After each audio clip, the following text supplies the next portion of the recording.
Bahasan kali ini kita akan lanjutkan pasca duduk di antara dua sujud, dan pembahasan sujud sudah kita bahas. Tidak ada beda antara sujud pertama dengan yang selanjutnya. Kita sekarang bahas materi tentang cara bangkit dari sujud. Baik, kelihatan? Kelihatan.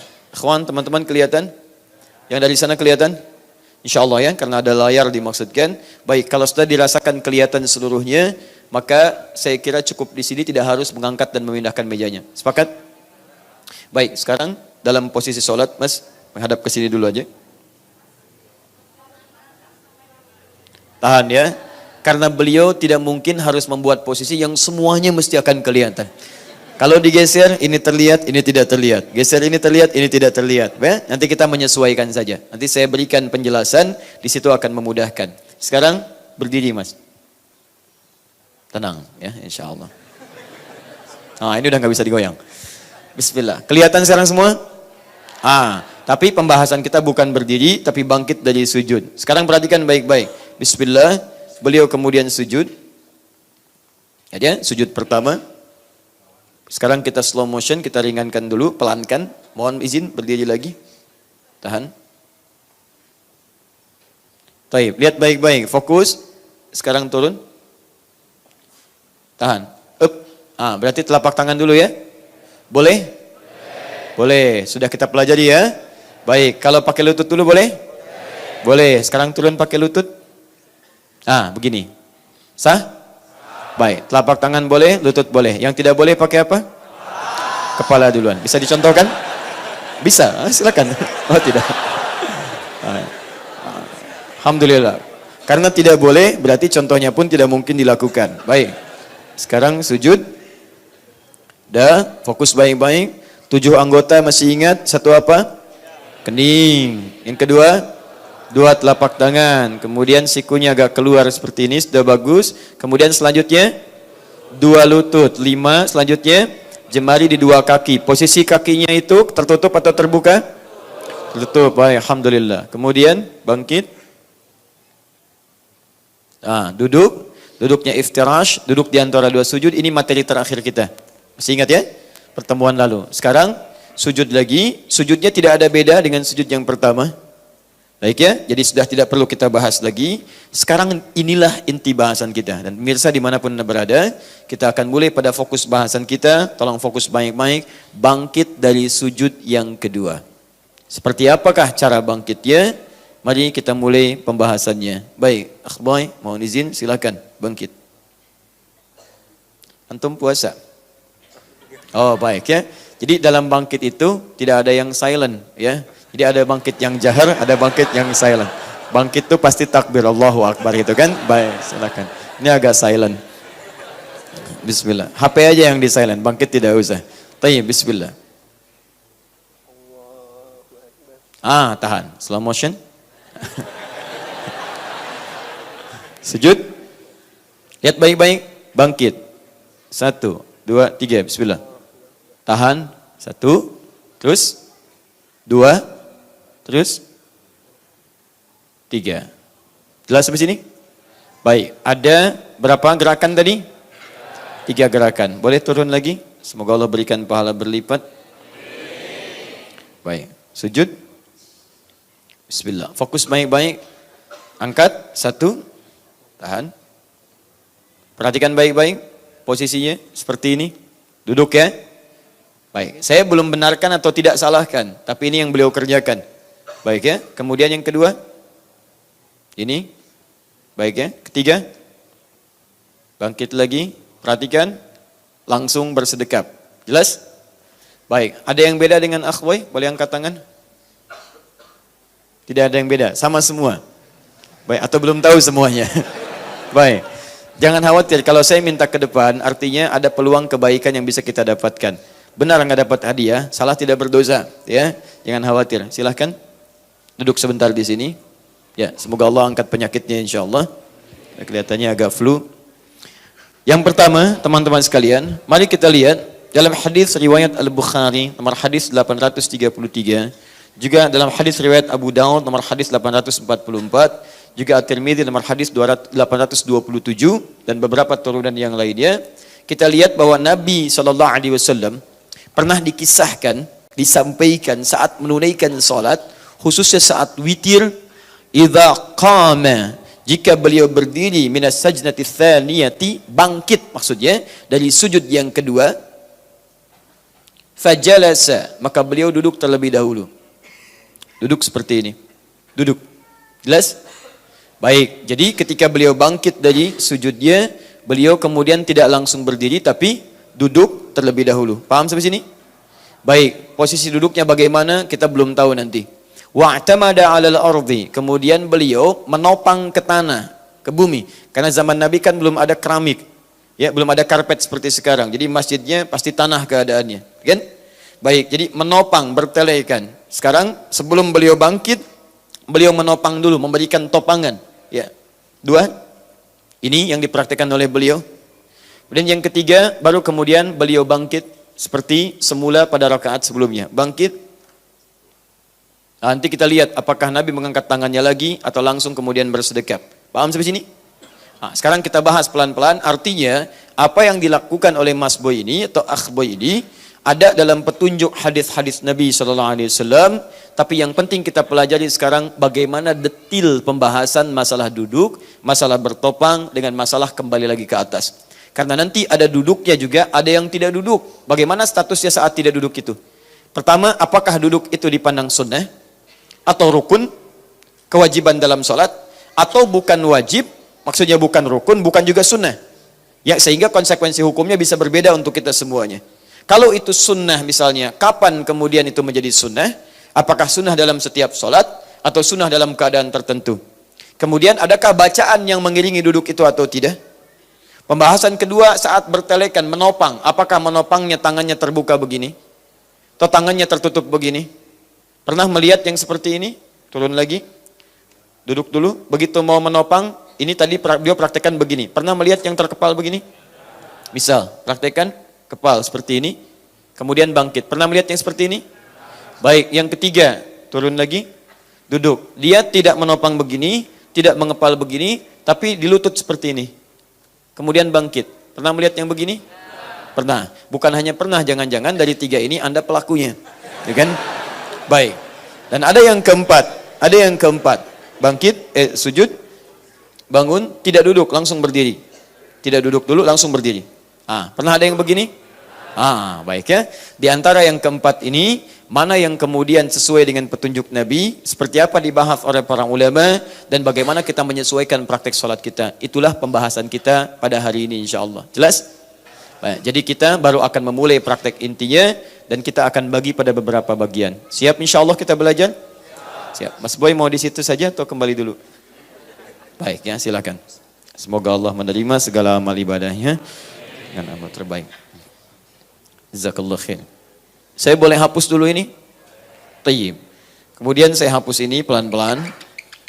Teman-teman sekalian, saat dari sujud kemudian bangkit, pertama tadi apa amalannya? Masih ingat?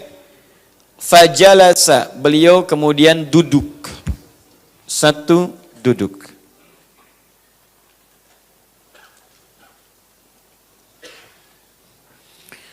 Baik. Kedua apa? Wa'tamada 'alal ardi, tangannya menopang ke bumi, ke bawah. Menopang dengan telapak tangan. Kita fokuskan pada ini dulu, baru kemudian bangkit, dan posisi tangannya nanti kita akan lihat setelah ini. Kita bahas dua ini dulu. Baik, sekarang pembahasan pertama tentang duduk. Bagaimana status duduk yang dimaksudkan ini? Para ulama kemudian mencoba untuk menggali tentang persoalan duduk ini. Kata Imam Asy-Syafi'i dalam kitabnya jilid yang pertama halaman 116, beliau sampai mengatakan begini, saya tidak menyukai ada orang-orang yang dalam sholatnya kemudian dia langsung bangkit tanpa duduk dulu.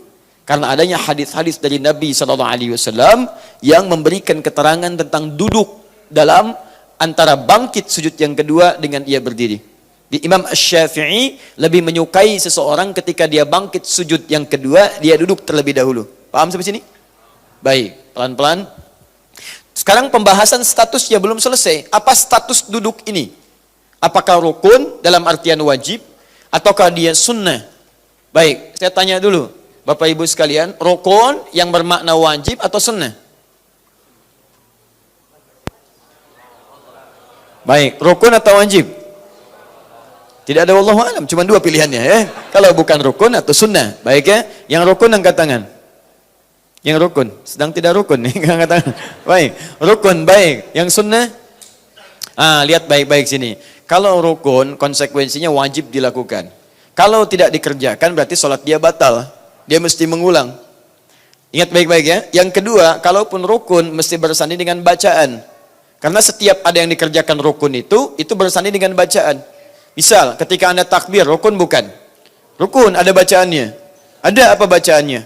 Allahu Akbar. Baik, ketika Anda rukun bukan? Rukun, ada bacaan. Ada ketika Anda sujud, rukun bukan? Rukun, ada bacaan. Ada umumnya setiap rukun akan bersanding dengan bacaan dan berkonsekuensi dia wajib dikerjakan. Ditinggalkan batal salatnya. Paham? Baik. Yang kedua sunnah. Sunnah tidak mencapai derajat wajib. Artinya saat dia mengerjakannya, teman-teman sekalian, dia berpahala. Cuman saat dia tidak mengerjakan karena alasan tertentu yang dibenarkan, itu dia tidak berdosa. Ibadahnya tetap tidak batal. Tidak batal, cuma tidak memperoleh pahala yang dijanjikan. Atau tidak mendapatkan potensi pahala yang dijanjikan. Salat tidak batal, cuman pahala tidak dapat. Jelas sampai sini? Pilih mana? Batal tidak dapat pahala atau tidak batal dapat pahala? Tidak ada yang kedua. Ya, kalau sudah tidak batal, tidak dikerjakan, nggak akan ada pahala. Ya, awas ingat baik-baik. Ketika Anda tidak mengerjakannya, pahala tidak dapat, cuman sholat tidak batal. Paham? Baik, misal, contoh. Ada misalnya sunnah untuk bersedekap seperti ini. Ada yang irsal, ada yang bersedekap. Ketika Anda bersedekap seperti ini misalnya, itu mengikuti sunnah Nabi, ada pahalanya. Pahala ada. Anda seperti ini pun ada yang irsal. Ada. Baik, nah alih-alih Anda misalnya berseperti ini, padahal bisa seperti ini misalnya, Anda memilih seperti ini, maka Anda kehilangan momentum dari yang bersedekap seperti ini. Paham ya? Pahala untuk bersedekap tidak Anda dapatkan, tapi Anda mendapat kemuliaan misalnya mengikuti yang kedua seperti ini. Ada yang lebih jelas, misal Bismillahirrahmanirrahim. Tayyib. Ada yang memilih langsung Alhamdulillah, tidak ada masalah, karena riwayatnya ada. Anda tidak baca Bismillah pun dalam Al-Fatihah, misal dalam sholat langsung Alhamdulillahirrabbilalamin. Sholat Anda nggak batal. Gak ada masalah di sini. Ada hadisnya. Tapi kalau Anda bacakan misalnya Bismillahirrahmanirrahim, ada peluang pahala Anda dapatkan di situ. Paham di sini? Nah, fiqh Asy-Syafi'i di antara ciri khasnya adalah kalau ada peluang pahala bisa saya dapatkan, kenapa saya tinggalkan? Jelas ya? Itulah pandangan Imam Asy-Syafi'i. Makanya beliau memilih saat bismillah salah satu contohnya dengan jahar. Kenapa? Pertama, saya bisa bacakan bismillahnya, artinya saya punya peluang pahala. Bukankah satu hurufnya 10 kebaikan? Bismillahirrahmanirrahim, 19 huruf, 190 kebaikan saya dapatkan. Kalau saya nggak bacakan, memang sholat saya nggak batal, cuman saya kehilangan pahala, sayang. Baik, Imam Syafi'i kenapa tidak disirkan? Kata Imam Syafi'i, saya pilih jaharkan, sebab kalau saya jaharkan, yang lain dengar. Bukankah mendengar Quran di situ ada kebaikan juga? Quran surah ke-8 ayat kedua. Innamal mu'minuna alladzina idza dzukirallahu wajilat qulubuhum wa idza tuliyat 'alaihim ayatuhu zadatuhum imana wa 'ala rabbihim yatawakkalun. Orang beriman itu kalau disebut nama Allah ada getaran dalam jiwanya. Dan kalau dibacakan ayat Quran ada sentuhan pada dirinya, meningkat imannya dan semakin dekat dengan Allah.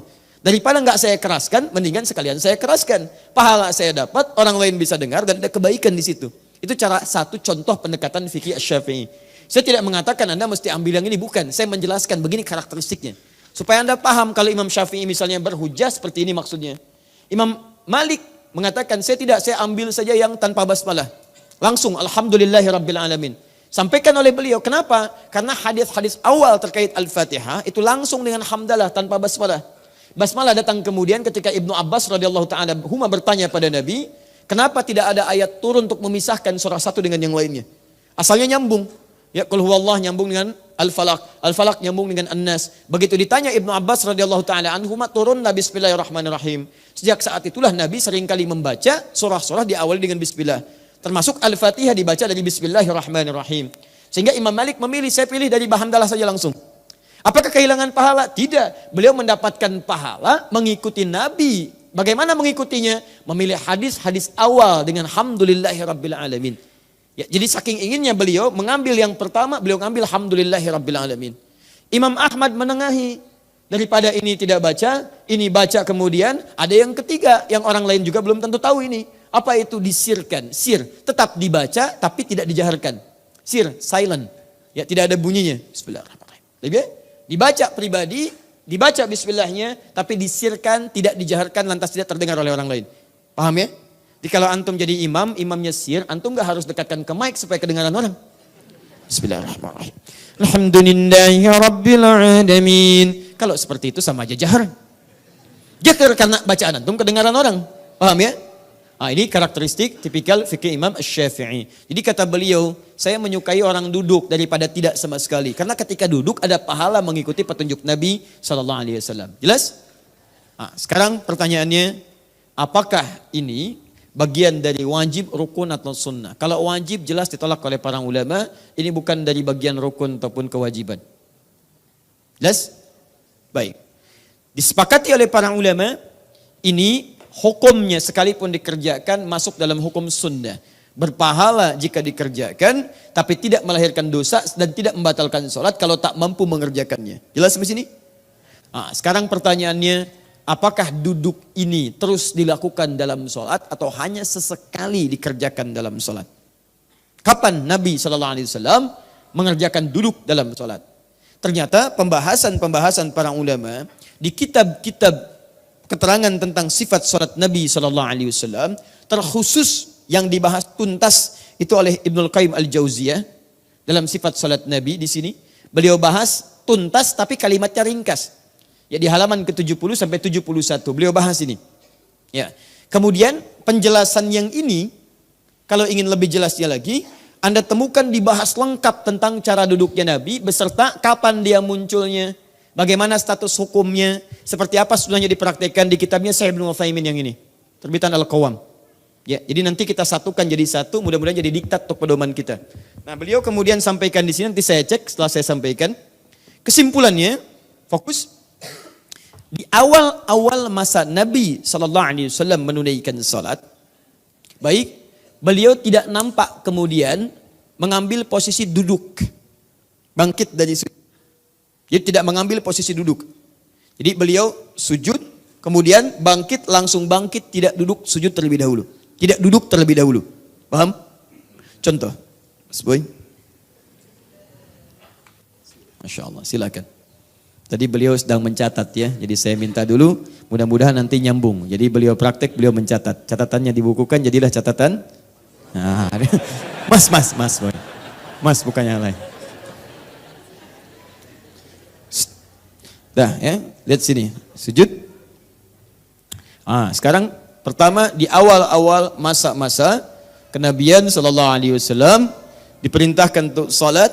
Terdapat riwayat-riwayat bahwa Nabi SAW itu jarang ditemukan beliau duduk. Jadi begitu bangkit, silakan, tidak duduk tapi langsung naik. Paham? Seperti ini. Jelas? Sesekali, ingat sesekali ditemukan Nabi SAW khususnya seringkali terlihat pada tahun ke-9 Hijrah. 9 Hijrah. Berapa usia Nabi? Mas Boy? Sedang sholat, tidak usah menjawab. Baik, Nabi diangkat jadi Rasul usia berapa? 40 tahun. Hijrah ke Madinah usia berapa? Nabi kan di Mekah 13 tahun, kan? Plus 13. Baik ya. Usia berapa tahun? 53 tahun. Tambah 9? 62 tahun. Nabi wafat usia berapa tahun? Kurang lebih 63 tahun ke 10 Hijrah. Berarti setahun sebelum wafat. Pertanyaan saya, usia Nabi sudah sepuh atau belum? Sudah sepuh. Baik, salatnya berdiri atau duduk? Jangan mengarang. Jangan mengarang. Kalau tidak tahu katakan apa? Wallahu a'lam. Baik, setahun sebelum Nabi wafat, kebanyakan Nabi SAW menunaikan salat itu sering sekali beliau duduk. Bahkan salat malamnya sering duduk.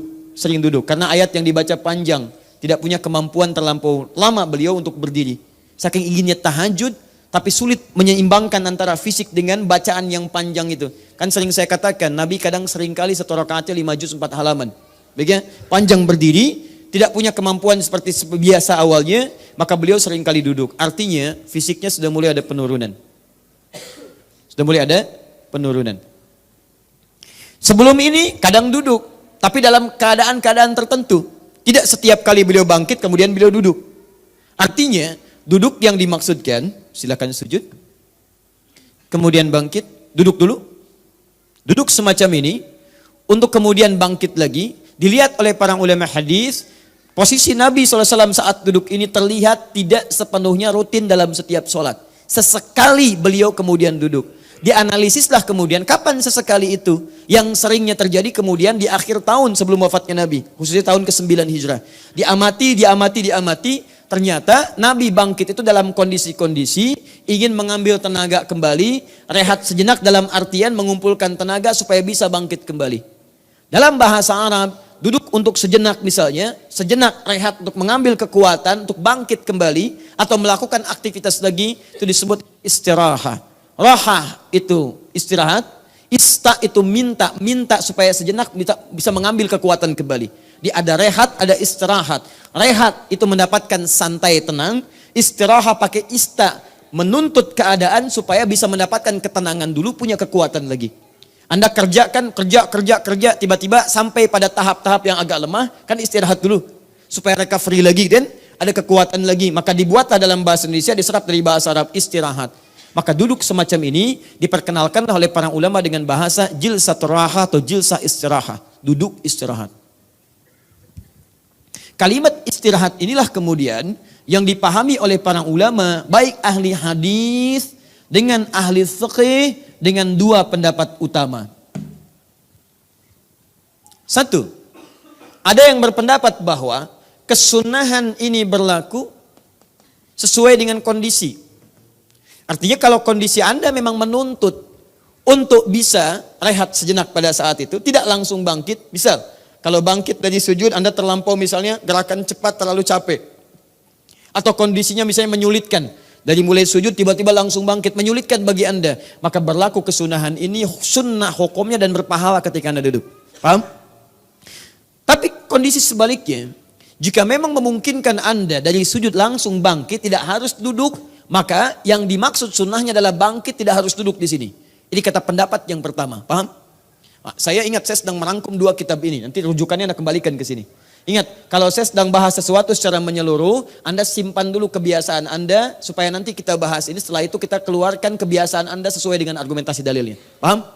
Baik. Dua, ada pendapat kedua mengatakan, sepanjang Nabi mempraktekkan untuk duduk itu, jangan dilihat antara butuh tidaknya. Yang penting duduk itu dikerjakan oleh Nabi. Artinya posisi duduk itu mau dalam keadaan kita perlu untuk duduk dulu. Atau kita merasa kuat dalam bersemangat. Tidak ada masalah. Karena Nabi pernah praktekkan keadaan duduk itu. Dan Nabi pernah tunjukkan pada satu kaum di tahun 9 Hijrah. Kata Nabi memberikan contoh pada mereka. Lakukan seperti ini. Duduk dulu. Dan tidak semua orang yang hadir pada saat itu memiliki fisik kondisi seperti Nabi. Artinya dia butuh istirahat. Ada yang semangat, ada yang kuat. Ini menunjukkan kata pendapat yang kedua, tidak ada masalah. Duduk itu sangat dianjurkan. Sunnah di situ, baik dalam keadaan Anda misal sedang butuh tenaga, atau bahkan sedang kuat semangat, maka dianjurkan duduk terlebih dahulu sebagai contoh dari Nabi SAW. Paham seperti ini? Baik, kira-kira pendapat 1 dan 2 mana yang benar? Yang cenderung 1 angkat tangan. Cenderung 2 angkat tangan. Alhamdulillah. Yang dua-duanya? Masya Allah. Yang benar adalah dua-duanya. Yang salah? Yang tidak sholat. Ya, sepakat ya? Jadi 1 atau 2 ini hanya pendekatan cara memahami saja. Yang pertama mengatakan, oh iya ini boleh duduk nih. Cuman Nabi itu kan duduk pada saat beliau merasa fisiknya kurang maksimal untuk bisa langsung bangun. Karena itu sunnahnya berlaku pada saat itu. Kalau tidak nggak usah dikerjakan. Tapi yang satu pun bersepakat kalaupun dia duduk gak ada masalah. Dan tidak disebut dengan bid'ah. Ingat, bersepakat mereka kalau duduk gak apa-apa. Cuma bagi kami praktek duduk itu dilakukan saat dalam keadaan butuh untuk duduk. Tapi kalau Anda mau duduk silahkan saja gak ada masalah. Paham? Yang kedua memahami, kalau saya agak berbeda. Kalau saya, sepanjang Nabi pernah kerjakan artinya boleh dilakukan. Boleh dikerjakan. Karena Nabi pernah lakukan itu. Dan Nabi tidak mengingkari ketika ada sahabat yang sholat kemudian duduk dulu. Artinya itu boleh dilakukan dan ada pahala saat melakukannya. Paham? Baik, Imam Asy-Syafi'i berpendapat daripada tidak dikerjakan sama sekali, saya lebih baik kerjakan. Karena saat dikerjakan, ada pahala diberikan kalau tidak sama sekali. Paham? Alhamdulillah. Jelas ya?